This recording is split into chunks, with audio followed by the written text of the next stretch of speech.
2 Chronicles chapter 34. Josiah does right. Josiah was 8 years old when he began his reign, and he ruled for 31 years in Jerusalem. He did what was right from Adonai's perspective, living entirely in the manner of David his ancestor and turning away neither to the right nor to the left. Josiah purges Judah of the high places.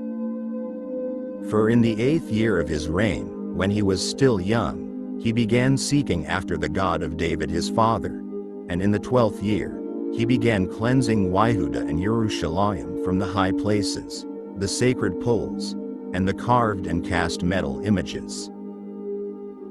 In his presence they broke down the altars of the Baalim, and he chopped down the pillars for sun worship mounted above them. He smashed the sacred poles and the carved and cast metal images, grinding them to dust, which he threw on the graves of those who had sacrificed to them. He burned the bones of the priests on their altars, thus cleansing Judah and Jerusalem. He did likewise in the cities of Manasseh, Ephraim, Shimon, and even as far as Naphtali, in their surrounding ruins.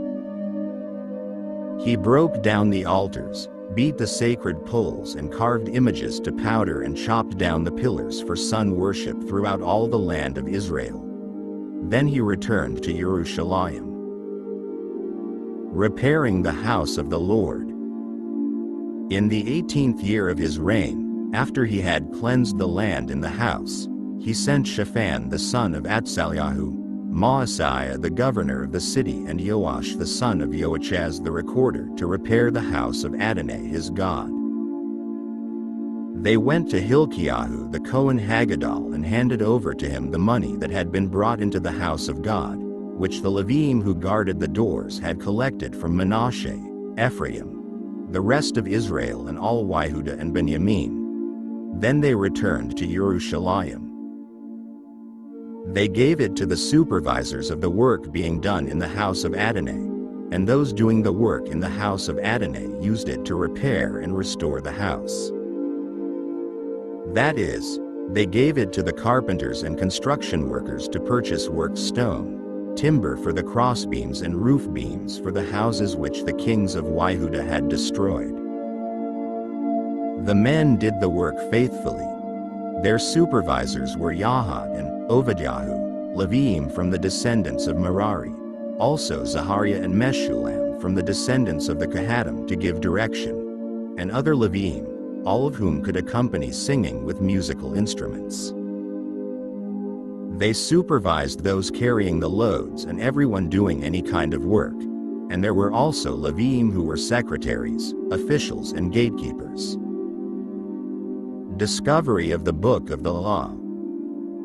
While bringing out the money that had been brought into the house of Adonai, Hilkiah the Cohen found the scroll of the Torah of Adonai given by Moshe.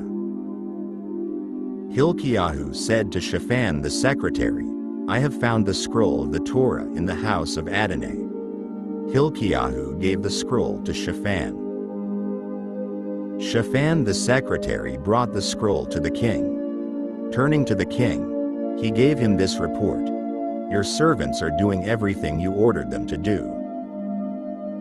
They have poured out the money found in the house of Adonai and handed it over to the supervisors and workers." Then Shaphan the secretary told the king, "Hilkiah the Cohen Haggadol gave me a scroll."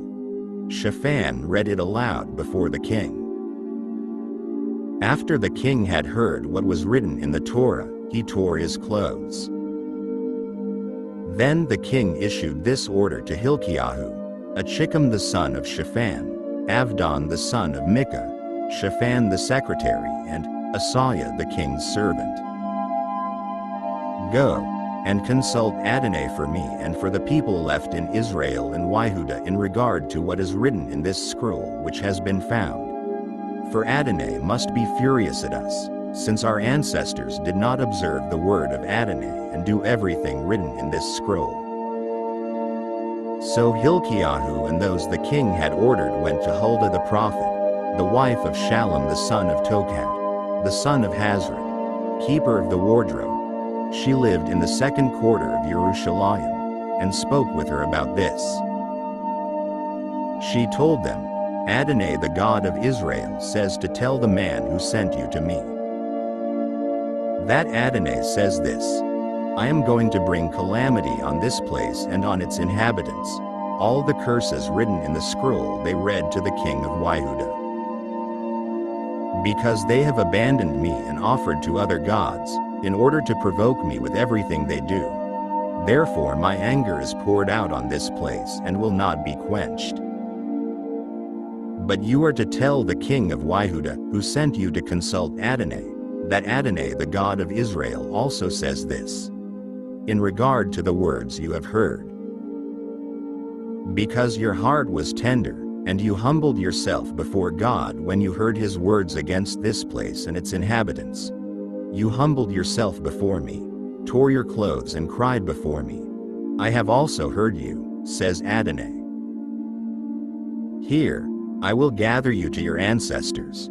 You will go to your grave in peace, and your eyes will not see all the calamity I am going to bring on this place and its inhabitants. So they brought back word to the king. Then the king summoned and assembled all the leaders of Yehudah and Jerusalem. The king went up to the house of Adonai with all the men of Yehudah, those living in Jerusalem, the Kohanim, the Levim and all the people, both great and small, and he read in their hearing everything written in the scroll of the covenant that had been found in the house of Adonai. The king stood in his place and made a covenant in the presence of Adonai to live following Adonai, observing his mitzvah, instructions and laws wholeheartedly and with all his being, so as to perform the words of the covenant written in this scroll. Then, after he had all the people in Jerusalem and Benjamin stand in affirmation of it, the inhabitants of Jerusalem acted in accordance with the covenant of God, the God of their ancestors. Josiah removed all the abominable idols from all the territories belonging to the people of Israel, and he made everyone in Israel serve Adonai their God. Throughout his lifetime, they did not stop following Adonai, the God of their ancestors.